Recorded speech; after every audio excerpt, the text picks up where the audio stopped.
নমস্কার। কথায় কলমে কৌশিক সপ্তম পর্ব। আপনাদের সকলকে জানাই অনেক অনেক শুভেচ্ছা ও অভিনন্দন।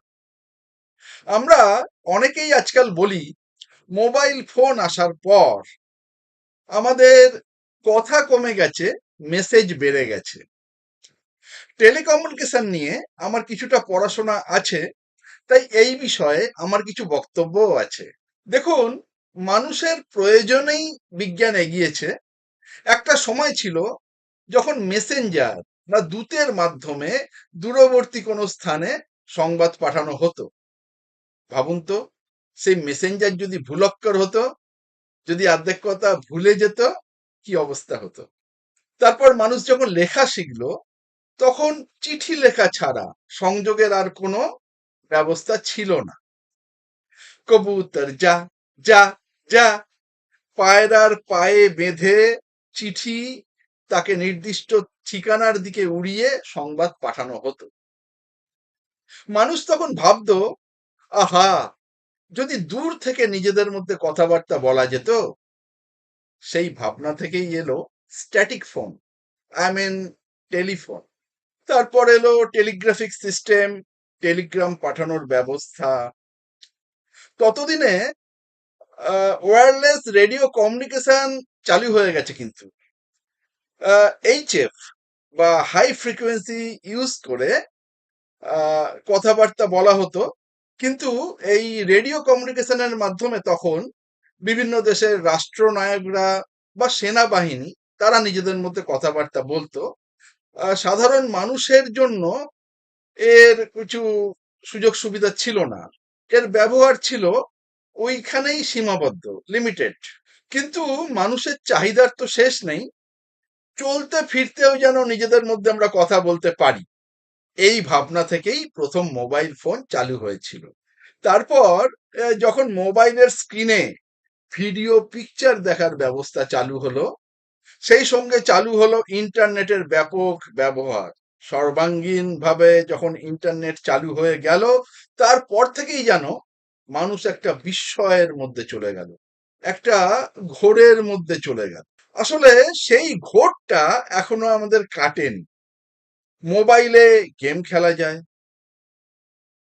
ফিল্ম দেখা যায়, আহ, এখানে আমরা কথাবার্তা তো বলতেই পারি, সেই সঙ্গে সময় দেখতে পারি, ছবি তুলতে পারি, বিভিন্ন জিনিস সার্চ করা যেতে পারে।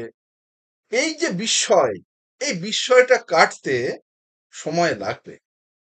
অন্তত আরো 2 ডিকেডস, আই মিন আরো বছর কুড়ি সময় তো লাগবেই। এবার একটা এক্সাইটিং খবর নিয়ে আলোচনা করা যাক। বলুন তো, টেলিকমিউনিকেশনের আলটিমেটাম কি?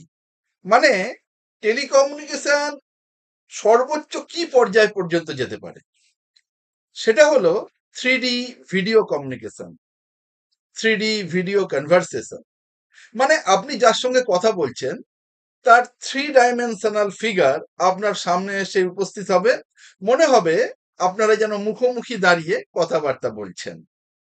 হ্যাঁ, এখন তারই গবেষণা চলছে এবং প্রোগ্রেস অনেকটাই। সেই সঙ্গে চেষ্টা চলছে আপনি যার সঙ্গে কথা বলছেন সেখানকার অ্যাম্বিয়েন্সটাকে যদি আমরা ট্রান্সমিট করতে পারি। যেমন সেইখানকার পারিপার্শ্বিক যা দৃশ্য, এবং সেই সঙ্গে সেখানকার সেন্ট, সেখানকার গন্ধটাও যদি ট্রান্সমিট করা যায়, তার প্রচেষ্টা চলছে। ধরে নিন মোটামুটি আর 10, 15, 20 বছরের মধ্যে এই প্রচেষ্টা সফল হয়ে যাবে। ততদিনে মানুষের এই বিস্ময়ের ঘোরও কেটে যাবে, যে মোবাইল নিয়ে যে প্রাথমিক বিস্ময়, সেই ঘোরটা কেটে যাবে এবং সেই সঙ্গে চলে আসবে রোবোটিক্স টেকনোলজি। কাজে সেই সময়টা দেখবেন মানুষ আবার নিজেদের মধ্যে কথাবার্তা বলছে। যখন এই 3 ডাইমেনশনাল ভিডিও কনভারসেশন চালু হয়ে যাবে, আমার মনে হয় মানুষ সেই আগের মতোই আবার নিজেদের মধ্যে কথাবার্তাই বলবে। মেসেজের পরিমাণ তখন অনেকটাই কমে যাবে। আজকে আমার লেখা দুটো কবিতা আপনাদের শোনাবো। প্রথম কবিতার নাম প্রেমের রং, দ্বিতীয় কবিতার নাম মুখোমুখি তুমি আমি।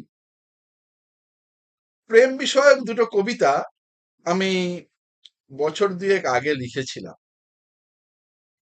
কবিতা দুটো আশা করি আপনাদের ভালোই লাগবে। আসুন শোনা যাক।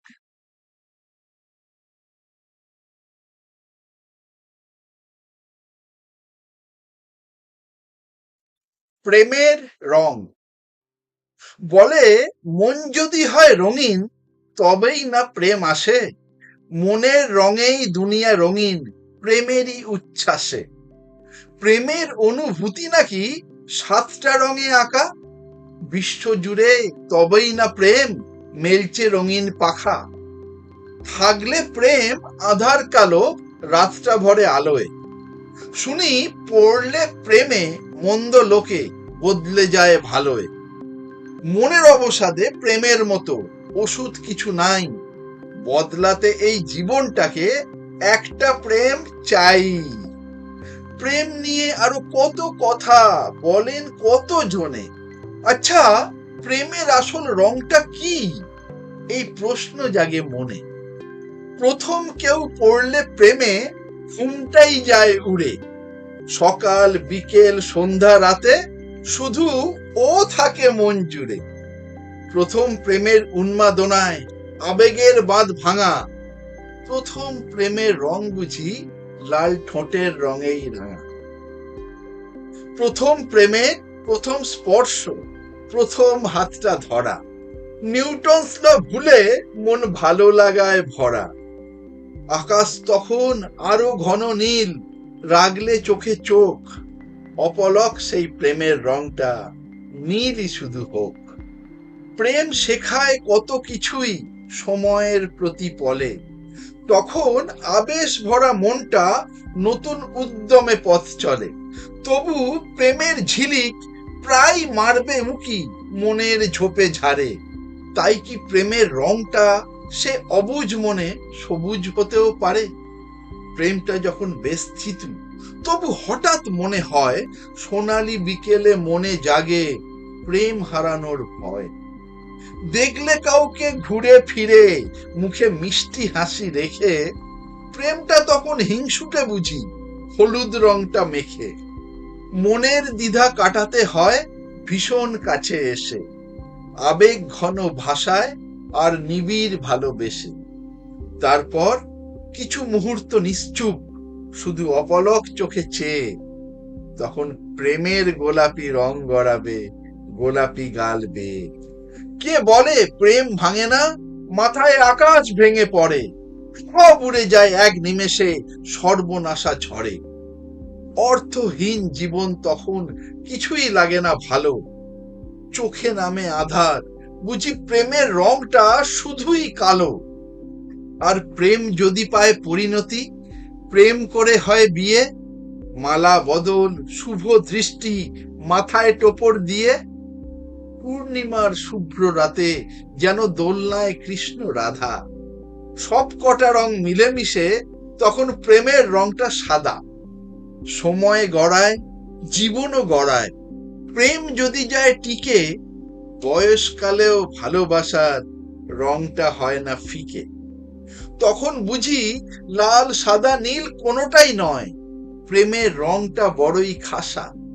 জীবনের এক রং এই প্রেম নিজেই, যাকে বলি ভালোবাসা।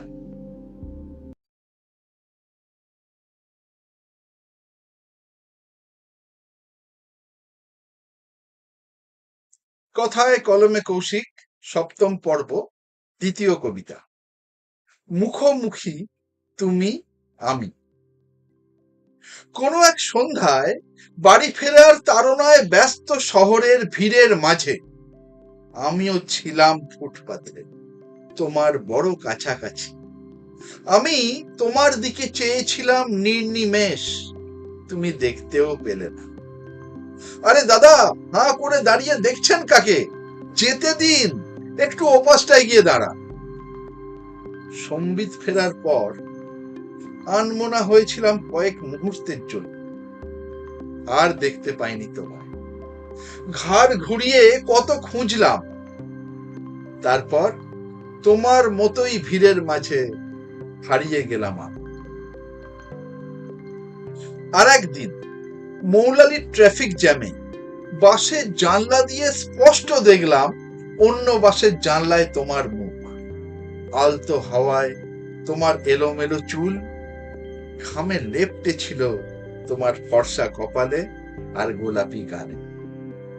সিগন্যাল খুলতেই আমার বাসটা ছিল তোমার বাসের ঠিক আগে, অথচ এন্টালি মার্কেটের স্টপেজে নেমেই পরের বাসটার জানলায় আর দেখতে পাইনি তোমাকে।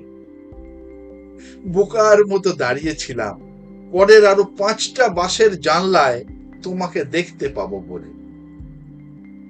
এভাবেই কখনো গড়িয়াহাটে, কখনো শ্যামবাজারের মোড়ে, মিন্টো পার্কের লেকের ধারে, নন্দনের সামনের ফুটপাতে, শপিং মলের চলন্ত সিঁড়িতে, কিংবা ফিল্ম শেষ হবার পর হল থেকে বেরিয়ে আসা জনতার স্রোতে, কখনো বা ফুচকাওয়ালাকে ঘিরে থাকা সুন্দরীদের ভিড়ে, এমনকি ব্রিগেড চলো মিছিলেও হঠাৎ হঠাৎ তোমাকে দেখতে পাই আমি। অথচ মুখোমুখি হতে পারিনি কখনো। এদিকে সমুদ্র তোলপাড় করে অবুঝ মন চাইছে তোমার মুখোমুখি দাঁড়াতে। বলতো, কখনো এক মুহূর্তের জন্য তোমার ইচ্ছে করে না আমাকে দেখতে? যখন পলাশের লালে ফুটপাত রং বদলায়, যখন বৃষ্টির অজর ধারায় জানলার কার্নিশ বেয়ে ঝর্ণা চলে বয়ে, কিংবা গ্রীষ্মের আনমনা দুপুরে, শীতের অলস রাতে, হেমন্তের স্নিগ্ধ বিকেলে, শরতের সোনালি প্রাতে, ইচ্ছে করে না আমার সামনে এসে দাঁড়াতে? মুখোমুখি শুধু তুমি আমি। সেই মুহূর্তটায় শহরের ভিড় অদৃশ্য হয়ে যাবে, গাড়িগুলো সব যাবে থেমে, শুধু ভিক্টোরিয়া মেমোরিয়াল হলের পরিটা ঘুরে ঘুরে চারিদিকে ঘোষণা করতে থাকবে আমাদের প্রেমের আকুলতা, আমাদের ভালোবাসার স্পন্দন। ঠিক কত শতাব্দী ধরে জানি না, শহরটা অপেক্ষা করে আছে শুধু এই মুহূর্তটার জন্য। নমস্কার।